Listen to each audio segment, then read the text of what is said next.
The first time I taught the class on Augustine, we read many of his anti-Pelagian writings, and as we were reading through these, I started to put them together, and I actually arranged them into a handout going through the topics creation, fall, redemption. And so I think it was useful to that class after having reading a lot of Augustine's works, but you've read a major one on nature and grace, and I think it might help you if we go through this together as well. So this is a handout on Moodle, right above this lecture, the Augustine-Pelagius comparison.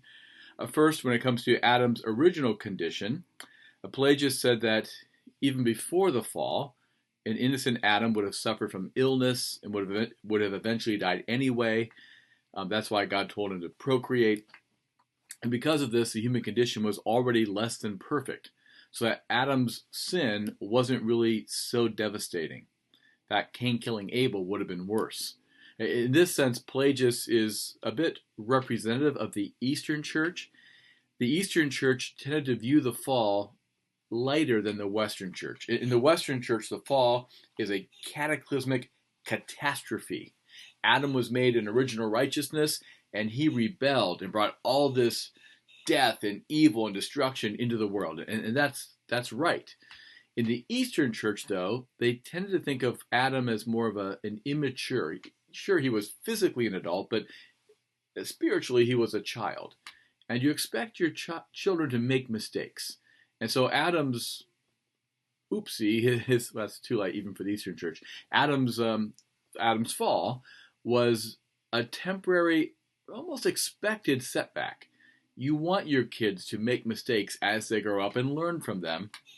And so the fall was a setback, not a cataclysmic catastrophe. So Pelagius is in line with that. Augustine, in response, said no. Augustine was perfect or very good, both physically and emotionally and mentally, spiritually.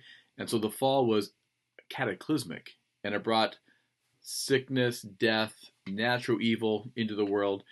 And the third paragraph under Augustine's section, here's some fun with Latin that a couple of them are rooted in Augustine, others have developed them further.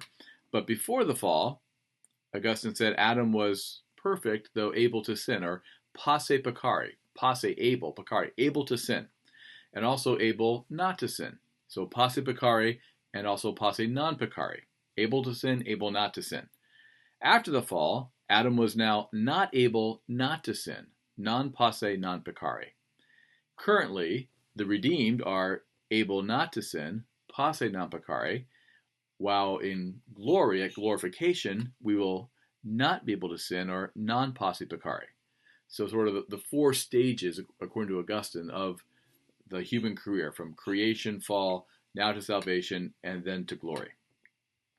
When it comes to the consequences of the fall, original sin, Pelagius and his followers said there is no original sin. Adam's fall only affected other people through his bad example. So everyone is born in the same innocent state as Adam, so that it's hypothetically possible if someone can avoid bad examples and has strong enough willpower, they could do well enough and perhaps not even need to be saved. So our problem is not we're born with this depraved will, like Augustine said. Our problem for Pelagius is ignorance and willful sin. And we can choose to act to correct both. We can get knowledge, we can educate ourselves, we can also try to make better choices. So Pelagius believed our nature is fine, it's not damaged, whereas Augustine said, no, we're broken. In fact, we're dead in sin. So page 2, Augustine says, original sin exists, it's a thing. We're born with, the word is concupiscence, and concupiscence is this disordered part of our nature. So Augustine, following Plato, said a justly ordered person had his intellect running the show, followed by his emotions beneath that, and then the body beneath that. So intellect, emotions, body.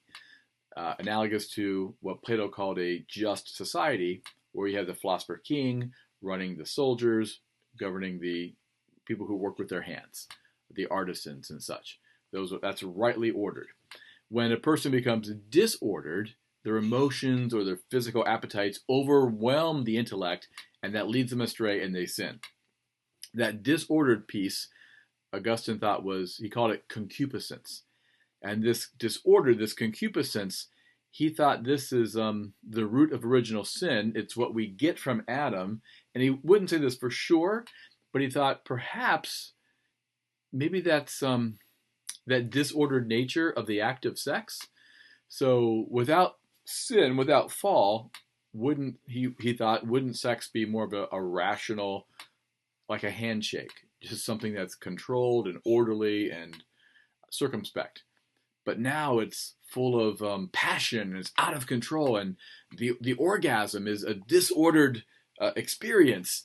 And maybe that's the piece that passes original sin from parent to child. Now, he didn't say for sure, but he said that might be possible, which then leads to their disputes between the Pelagians and Augustine over original sin, and they each had a pretty big trump card.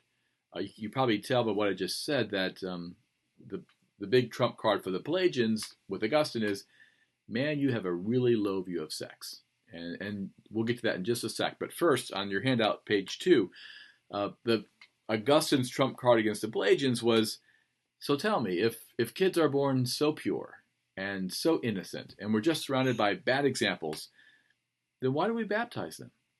What's the point? And the Pelagians didn't have a really good answer. They had to say baptism was essential because everyone's baptizing infants at this time, but they couldn't say why. They said it's something, maybe it sanctifies them, maybe it prepares them to enter the kingdom of heaven, but they really stumbled over that one. On page 3, Augustine stumbled over marriage.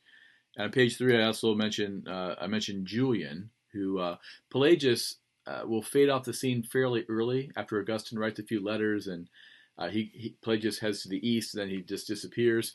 But then there's this new younger challenger named Julian, who gives an older Augustine a run for his money. And his point to Augustine is, so if marriage is good, then sex must also be good.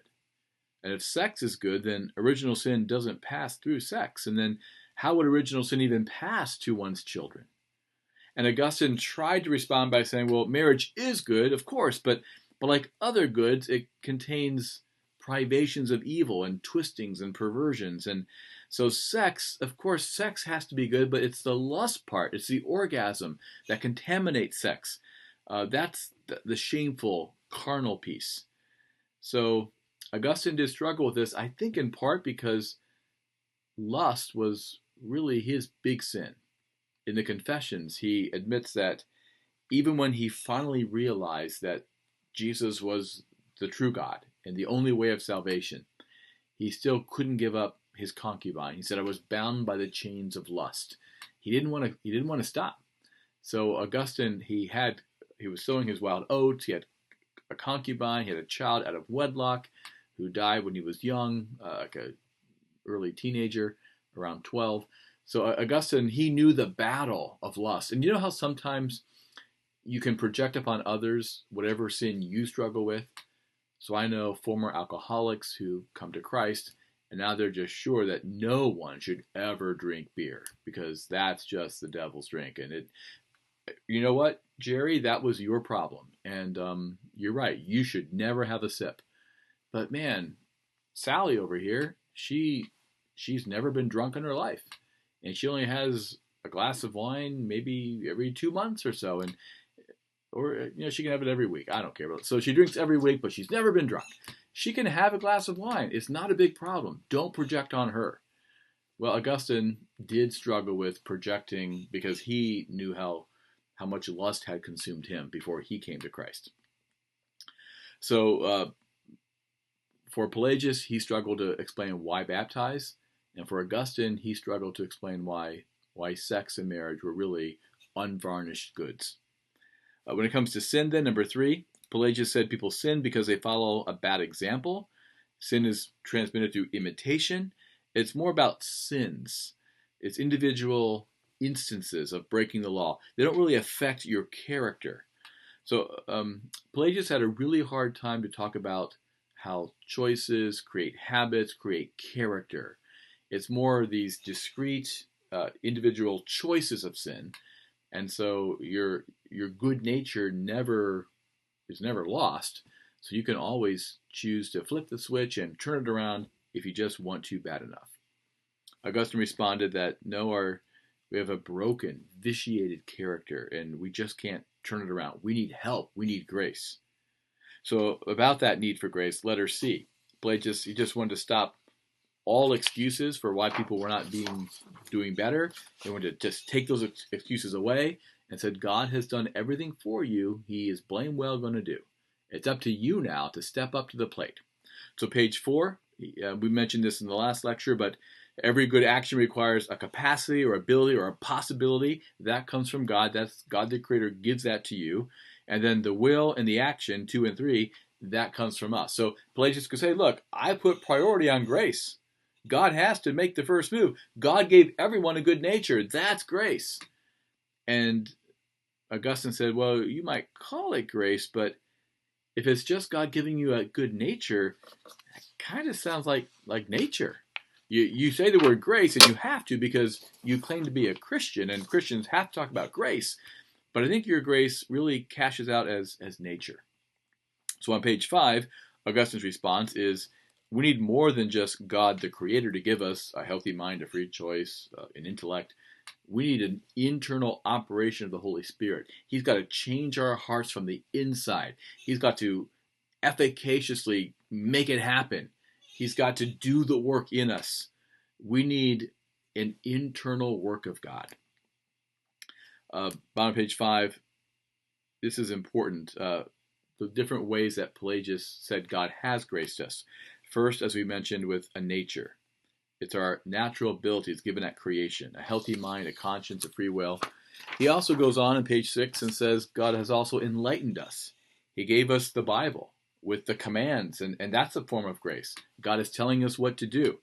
He's also given us the example of Christ and what to do, how to follow these commands. So that's getting better, right? Not just a nature, but he also gave us the Bible. That's good. And then he does say, letter C, and this is the closest Pelagius gets. God has forgiven our past sins. So all of our past sins are forgiven. We need that kind of grace for the past. But what Pelagius does not say is that we need grace in the present to change us and keep us on the narrow road, or that we need grace in the future.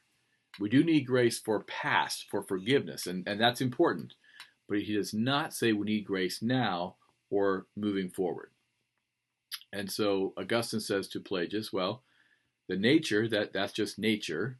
And the Bible, that is good, of course, the commands and the example of Christ, but that's still outside of us. Those are external inducements. Those are God outside of us telling us what to do. And forgiveness for past sins, amen, of course, yes, we need that. But I never hear you say that we need grace now, in the present, to avoid sin, or that we need grace all the way into the future. So that internal operation of the Holy Spirit, that's missing. I don't hear that from you, and so I think you have insufficient grace. You use the word grace because you have to, because you're a Christian, but I don't think you have enough grace to really be classified as teaching Christian orthodoxy. Lastly, on bottom page 6, here's a comparison chart on grace, and this comes from my professor Richard Muller in my doctoral program at Calvin, and it's just a handy 4 different categories that helps kind of bring things together. So first of all, for the Pelagian view, which is heresy, there's only one mover of salvation, and that's us. And it's heresy because there's just not enough grace there. It's just try harder, you can do this. The bottom is the Augustinian view, and this is now found in Reformed churches, and this says there's one mover of salvation, and that's God. So God does the work from start to finish. In this sense, grace is both prevenient and irresistible. And by prevenient there, just think predestination. God makes the first move. He elects. He chooses. He predestines people. And then for irresistible, think perseverance. So God both predestines and he perseveres. So for Augustine, salvation is it's God's deal. It's God's work. He does that. He saves us. He chooses us. He sends the Spirit to change us, and the Spirit carries us across the finish line. Now we have to strive. We have to keep working. Philippians 2:12 and 13 says, work out your salvation with fear and trembling. But why? Because God is at work in you. So it's not either or. It's not God work or I work. It's both. But my working is a response to God's working. So here's the key for Augustine. We have to strive in our Christian life. But the striving is always a dependent striving. It's not God does his bit and then I do my bit. But even my efforts are relying entirely, wholly, fully on God. So that you may have heard that line, pray like it all depends on God and work like it all depends on you. Or sleep like it all depends on God and then go to work like it all depends on you. Augustine would say, no, you got to do all of it like it all depends on God. You work like it all depends on God, and you pray because it all depends on God. And in fact, because God's at work, your efforts have a chance. So God is the primary mover of salvation. He starts it, he calls you, chooses you, and then he will accomplish this in you if he grants you the perseverance. But it all depends on God.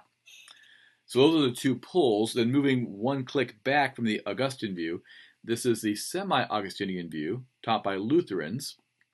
And this view says there's two movers, God and us, but God moves first. So Lutherans believe in predestination, God elects, God chooses, but they don't believe in perseverance of the saints. We saw that in the Four Views books on baptism and Lord's Supper, that someone can be born again in baptism, and God does that through the Word. He regenerates them, and yet they may fall away. They remain in their baptism, but they may be lost forever. Lutherans just think that this perseverance of the saints is just too fatalistic. It doesn't give enough justice to our responsibility. One click back from that is semi-Pelagian, and this would be Roman Catholics, which say there's two movers of salvation, us and God, but we act first. We make the first move. There was in the Middle Ages this saying, God will not, to him who does what is in him, God will not deny grace. Let me say it again. To the one who does what is in him, God will not deny grace. So just do what's in you. Do what you can, and he will not deny grace to you. He will see your good efforts, and he will do what he needs to save you. So this view, there's two movers, God and us, but we move first. And so in this sense, grace is not prevenient and it's not irresistible. So no predestination and no perseverance. You need grace to be saved. So this view is not heresy, semi-heresy, but it's not heresy. But you need grace to be saved, but you go out and get it. You make the first move, and God sees you coming for him, and then he responds with saving grace. But he won't force you against your will. You have to keep choosing him. Apostasy is always a live possibility. So Muller calls this the Roman Catholic view because the Council of Trent in the middle of the 16th century responded to the Reformation by, before the Reformation, the Roman Catholic Church was a broad, big playing field, lots of variety. But when the reformers, especially the Reformed, like Calvin, went really hard for sovereign grace and election and perseverance, the Roman Catholics at Trent thought, well, that sounds too Protestant. We need to double down more on the human freedom side. And so they still need grace to be saved, but God responds to the one who does what is in him. So we'll stop there, and again, we'll talk about the Augustine on nature and grace in class.